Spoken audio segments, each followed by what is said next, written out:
Sobat Kebun, jumpa lagi di channel kita Top DW, saya dengan Robien. Pada kesempatan ini kita akan berbagi ilmu pengetahuan kepada sobat semua tentang pertanian organik dan peningkatan imunitas tubuh manusia.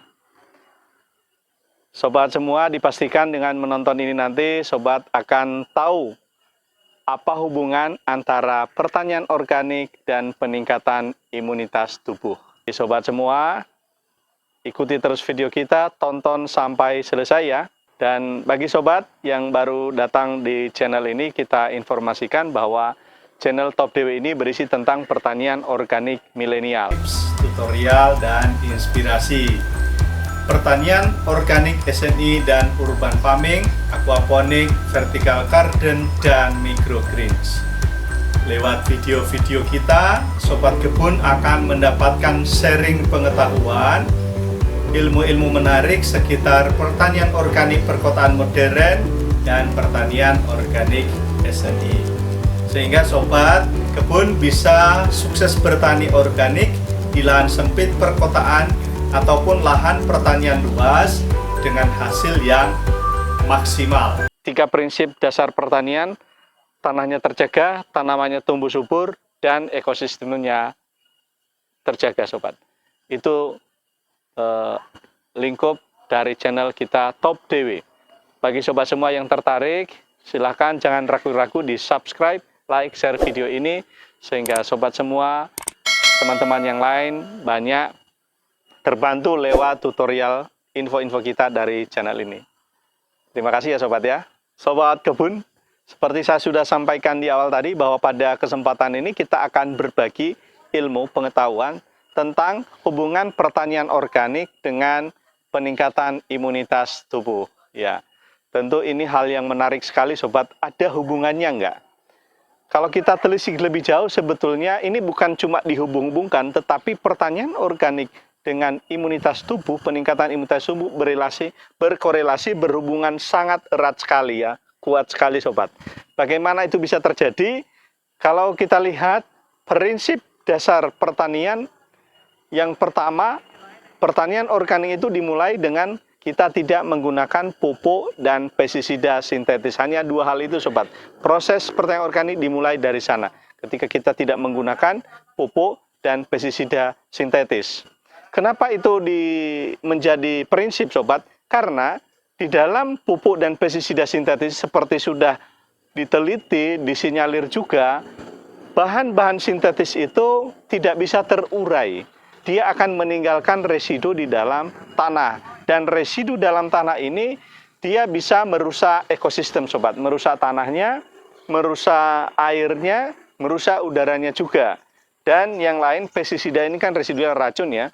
Jadi ketika dia masuk ke udara, masuk ke air, masuk ke makanan, ke sayuran, buah yang kita makan, itu kan membahayakan tubuh kita sobat. Jadi itu salah satu dampak yang diakibatkan oleh penggunaan pupuk dan pestisida sintetis pada lahan pertanian kita atau pada ekosistem kita. Seperti sobat semua bisa lihat di sini pada lingkungan kita. Di sini ada tanaman, ada pohon-pohon, ada di sini, ada yang tahu ini tanaman apa? Betul, ini taman pepaya. Ini tanaman apa? Wahyu temurun ya. Ini jambu air ya.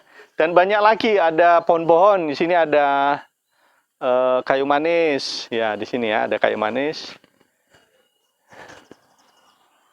Ini ada yang tahu tanaman apa ini wangi-wangi? Ada yang pernah lihat ini tanamannya? Nah, ini tanaman rosemary sobat. Biasanya digunakan untuk apa? Ada yang sobat tahu nggak? Rosemary itu digunakan untuk apa? Ya, untuk bumbu-bumbu ya, untuk bumbu masak biasanya. Coba bayangkan ketika sobat semua di rosemary ini disemprotkan pestisida. Pestisida untuk apa? Untuk mencegah misalnya ada kutunya. Yang menyerang rosemary itu biasanya kutu-kutuan. Lalu di pestisida. Terus kita ambil, kita potong, kita buat bumbu dapur. Kita kan memakan akhirnya pestisidanya itu termakan oleh kita. Dan sobat semua sebagai info juga pengetahuan bahwa bahan-bahan residual pestisida maupun residual pupuk sintetis itu ketika dia masuk ke dalam tubuh kita itu prosesnya lama sobat, tidak langsung terasa memang. Caranya itu pupuk, residual pupuk dan pestisida sintetis yang masuk ke tubuh kita lewat misalnya dari rosemary tadi yang kita makan, itu yang terjadi dia masuk ke dalam tubuh kita mungkin dengan jumlah yang sangat sedikit ya, tapi lama-lama dia akan menumpuk di dalam tubuh kita. Dia tidak bisa keluar dari tubuh kita lagi, dia akan tinggal di organ-organ kita. Entah di organ paru-paru, di ginjal, di usus, di jantung, ya di mana-mana lah. Jadi residu racun pestisida ini yang tinggal di dalam tubuh kita itu nggak bisa akan keluar dan dia akan menumpuk. Kapan kita merasakan dampaknya? Ketika tubuh kita nggak bisa nahan lagi, ketika tubuh kita lemah. Pupuk dan pestisida sintetis tadi bisa mengakibatkan apa? Kanker, apalagi mutasi gen, jantung, darah tinggi, kolesterol. Itu banyak hal yang bisa diakibatkan oleh residu ini sobat, dari hasil penggunaan pupuk dan pestisida sintetis. Dan penggunaan ini sangat tidak dianjurkan atau dilarang. Nah, dilarang penggunaannya dalam sistem pertanian organik. Nah, ini salah satu tadi keuntungan kita adalah dengan bertani organik kita tidak menggunakan pupuk dan pestisida sintetis. Dan tentu ini berdampak kepada kesehatan tanaman kita. Kita makan misalnya rosemary ini kita taruh di bumbu masakan, dia sudah bebas, bersih, clear dari racun, dari toksin, dari hal-hal yang sintetis ya, yang tidak terurai. Ini salah satu dampaknya. Nah, yang lain sobat, ketika kita bertanam secara organik, dipastikan tanaman ini lebih sehat sobat. Kenapa lebih sehat? Seperti di video kita sebelumnya tentang 3 prinsip dasar pertanian, karena di sini tanahnya di dalam podlibag ini tidak dikotori oleh bahan-bahan sintetis, tentu tanahnya ini lebih sehat sobat, lebih lebih sehat, kaya akan mikroorganisme.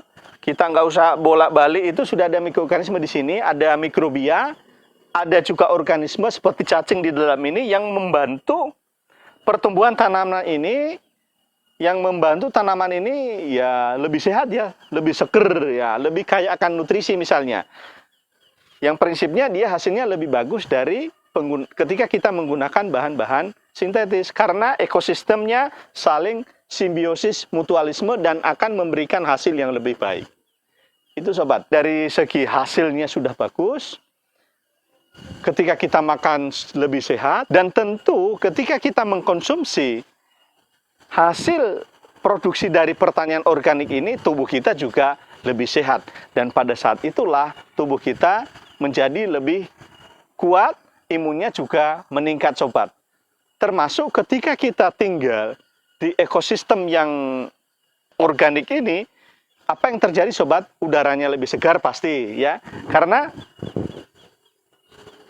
udara yang lebih segar itu kan diperoleh dari banyaknya oksigen yang ada di sekitar kita dan karbon dioksida yang diserap secara maksimal ke dalam tanah karena tanahnya organik sobat. Ya, udara menjadi lebih segar dan tentu ekosistem nanti air juga, air tanah yang kita minum dari lingkungan kita itu menjadi lebih sehat karena dia tidak tercemar oleh bahan-bahan sintetis sobat. Udaranya tadi lebih segar,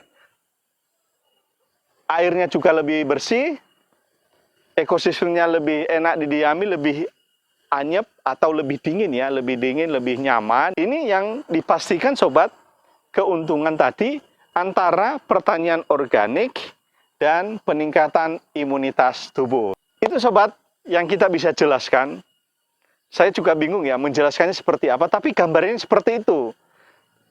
Pertanian organik milenial atau pertanian organik dan imunitas tubuh itu saling bergantung karena tubuh kita membutuhkan makan, dan makan ini kalau memang diambil dari lahan pertanian tentu ini lebih sehat. Kesehatannya tentu pertama dia bebas dari residu pupuk dan pestisida sintetis, dan yang lain produknya ini tentu lebih segar. Bisa dibedakan kok. Produk yang organik, sayuran aja itu dia lebih tahan, tidak mudah layu misalnya. Lebih kaya nutrisi. Itu banyak hal yang kelebihannya ketika kita bertanam secara organik, sobat. Demikian saja, sobat.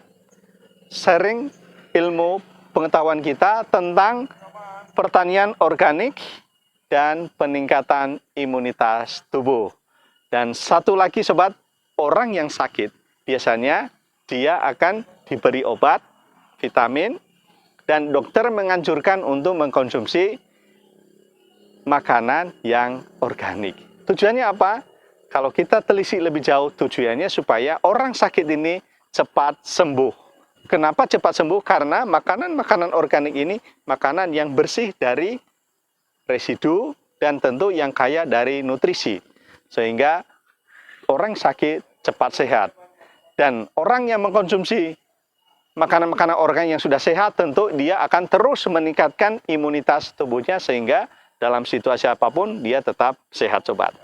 Jadi sobat semua, itu pesan kita, itu share pengetahuan kita tentang pertanian organik dan peningkatan imunitas tubuh. Anjuran kita, sobat semua, silahkan mengkonsumsi makanan yang organik untuk peningkatan tubuh saudara semua, untuk peningkatan imunitas tubuh. Dan tentu sekarang agak kesulitan untuk mendapatkan semua itu, maka pesan yang selanjutnya, ayo kita bertani organik untuk peningkatan imunitas tubuh kita. Oke, demikian saja, sobat. Bagi yang belum subscribe, silahkan di-subscribe sekarang juga. Share video ini dan bunyikan tanda loncengnya, sobat. Biar nanti sobat akan mendapatkan notifikasi ketika kita mengupload video kita selanjutnya. Terima kasih, sobat. Saya Rubian di channel Top Dewi.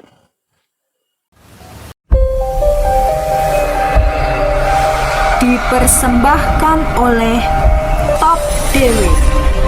Teknologi pangan organik, pupuk dan hormon.